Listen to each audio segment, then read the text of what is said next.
Terve! Uusi päivä ja vanhat kujet. Tossa on nyt vähän sekapuuta vielä, tai siis pääasiassa kuusta ja mäntyä, niin tämmöstä ihan sopivan kokosta. Tähän toi nyt ois vajaa 40 senttiä, 36 ehkä. Niin tehdään vähän niinku omaa puuta omaan käyttöön. Tai vanhalle isännälle ne menee, mutta kuitenkin. Niin katsotaan vähän kuinka toi pihkapuu tosta koneesta menee läpi, kun toi nyt on ollut pelkkää koivua tähän mennessä. Niin katsotaan vähän miten sen kanssa käy.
Pieni on teline.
Ensimmäinen pölli, mikä ei mene läpi.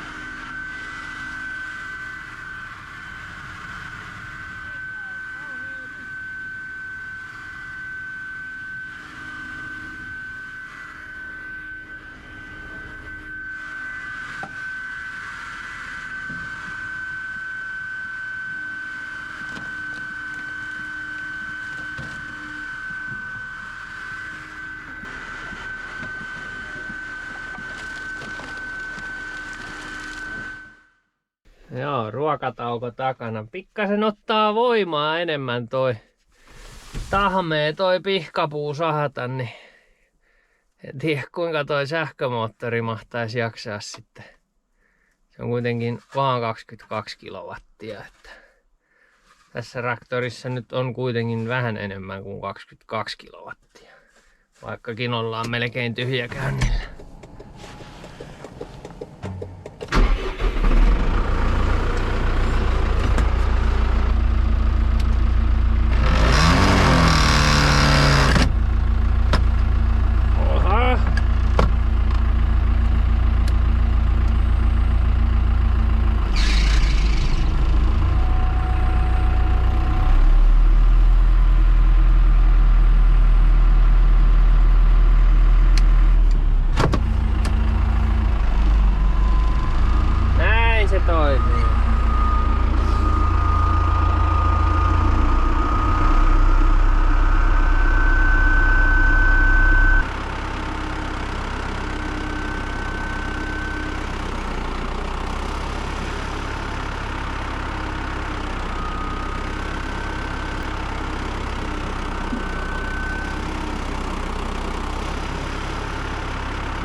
aika ylimääräistä.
Nyt on puut tehty.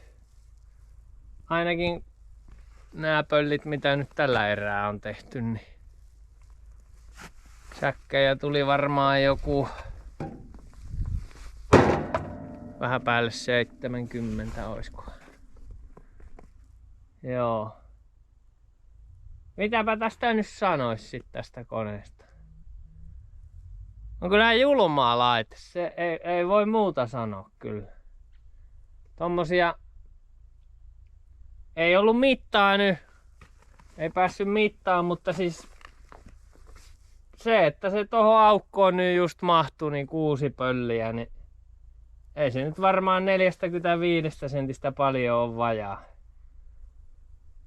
Niin meidän vaan traktori alkaa puutumaan, kun piti sahausnopeuttakin vähän hidastaa, että ei vehkeä kyykkää.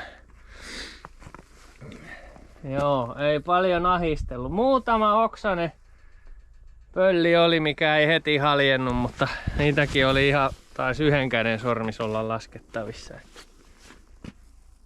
Kyllä on peli. Toi automaattisäätökin alkoi nyt jostain syystä toimii paremmin, en tiedä, kun puu on vähän ehkä pyöreämpää toi kuusi ja mänty kuin toi koivu, niin olisiko sillä sitten jotain vaikutusta, mutta nyt se tuntui pelaavan ihan hyvin. Tää on ihan suoraan sanottuna hito hyvä kone. Ei kyllä juuri keksi mitään moitetta. Toi nyt mistä mä aikaisemmin sanoin, toi terän korkeussäätö, että se nyt on vähän voimaton. Varsinkin siinä se kohtaa on ongelma, jos puun paksuus vaihtelee paljon. Jostain syystä se tuolla koivulla tuntui ahistava enemmän kuin sitten tällä kuusella tai havupuulla ylipäätään. Että en tiedä, mutta näitten kanssa se meni ihan ok. Että tietysti en ole nyt päässyt koittamaan näitä suomalaisia merkkejä tai muitakaan merkkejä tämän kokoisista koneista. Mutta kyllä kun tätä katsoo, niin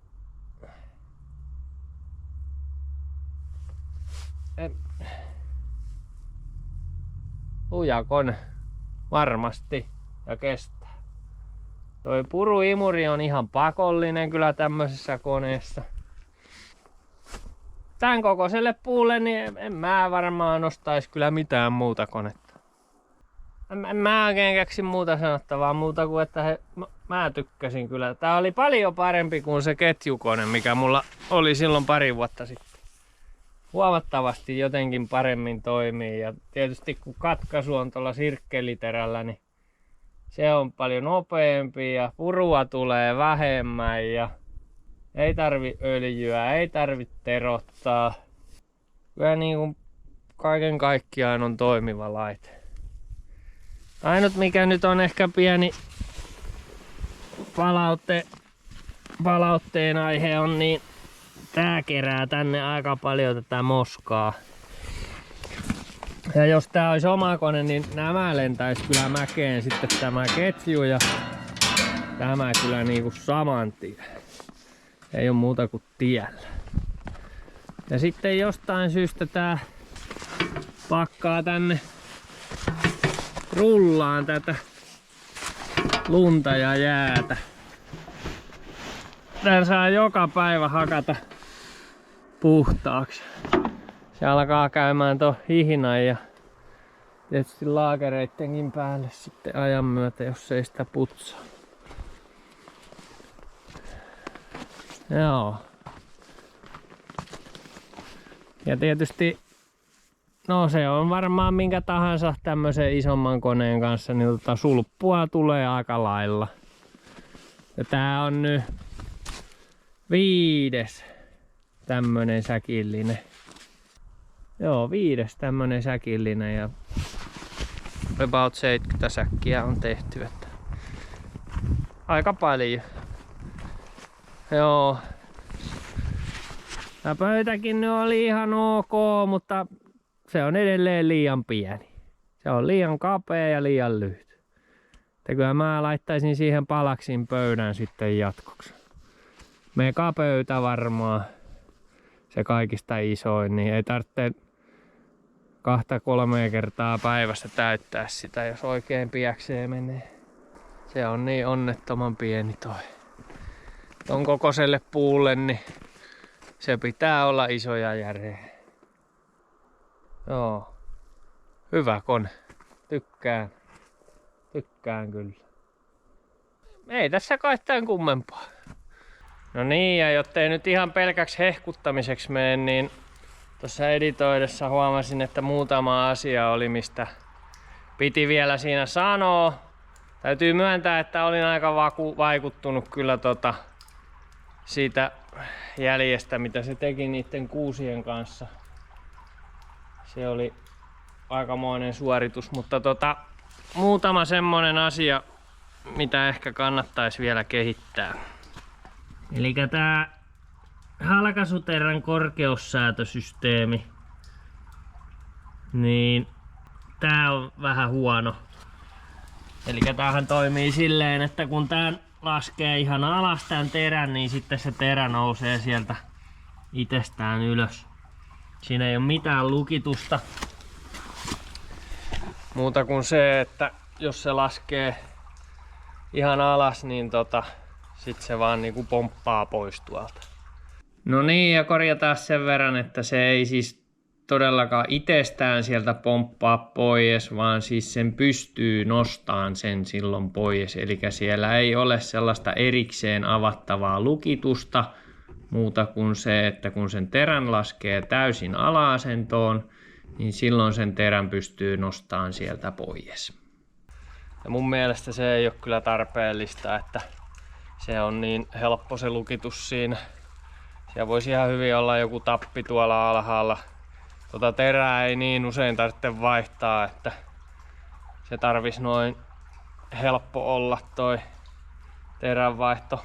Siinä on meinaa semmonen juttu, mitä tää nyt ei kyllä tehnyt niin paljon kuin se ketjusahakone, mikä mulla oli edellisen kerran, että kun tekee semmoista pienemmän pään puuta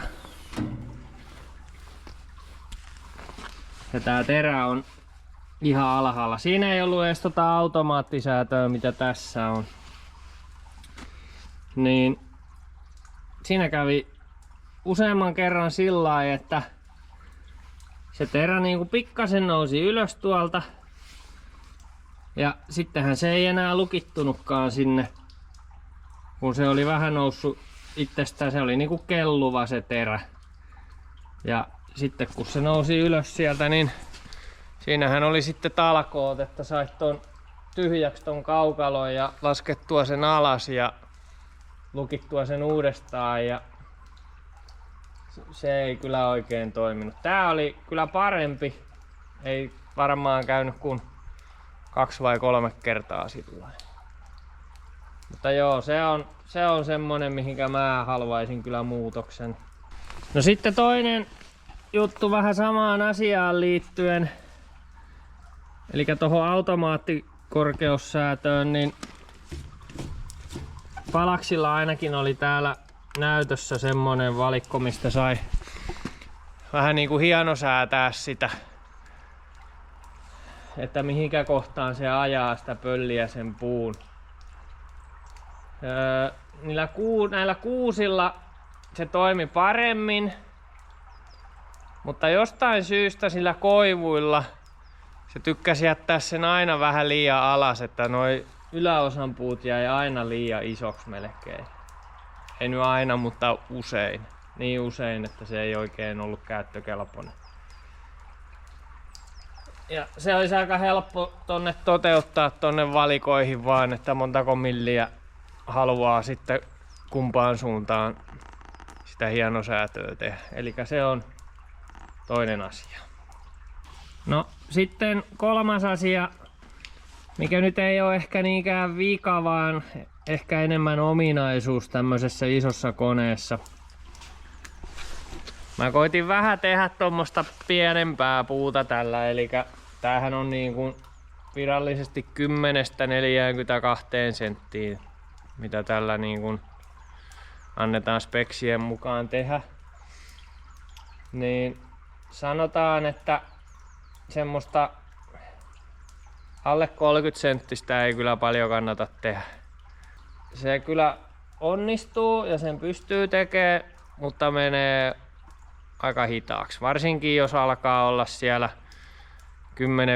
10-15 senttiä halkasia, niin kyllä vaan on aika hidasta.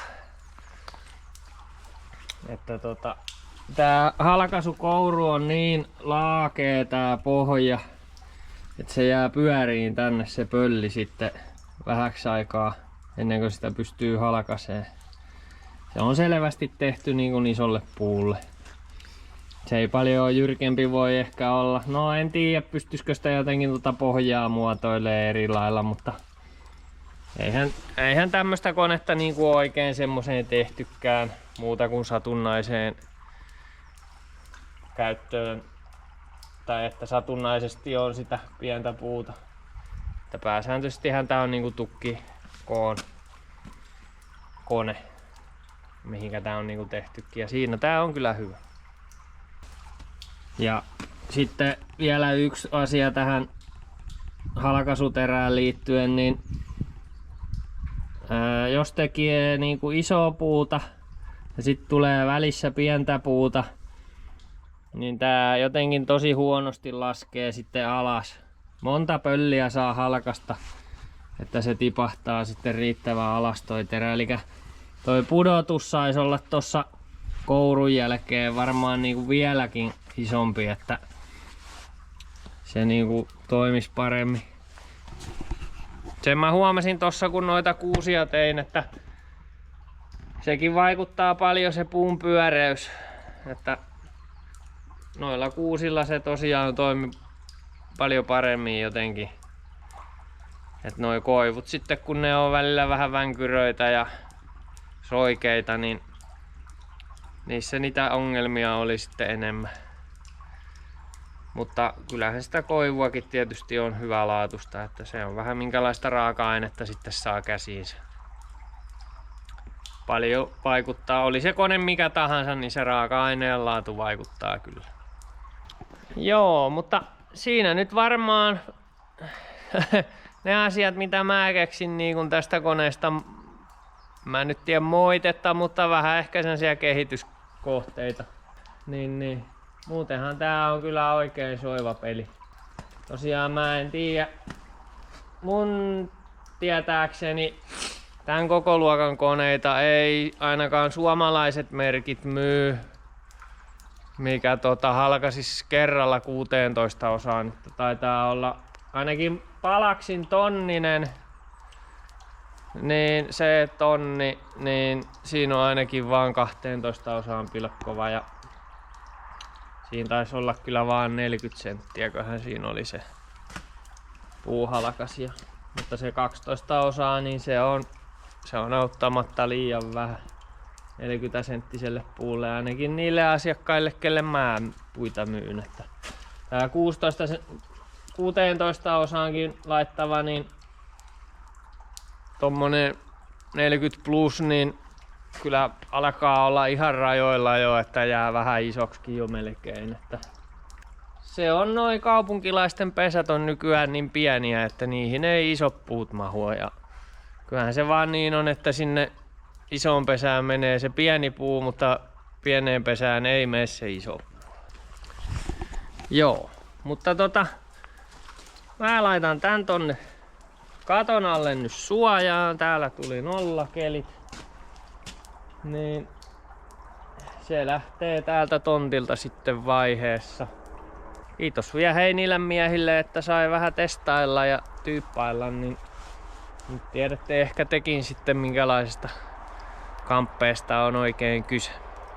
Toivottavasti tykkäsit vähän testipätkästä ja otahan vaikka kanavatilaukseen, jos tykkäsit, niin voit käydä katselemaan vähän vanhojakin videoita, että miltä täällä touhuilut näyttää. Niin semmoista. Mutta eipä mulla tässä varmaan muuta, niin katsotaan mitä ensi videolla sitten keksitään. Se on moro.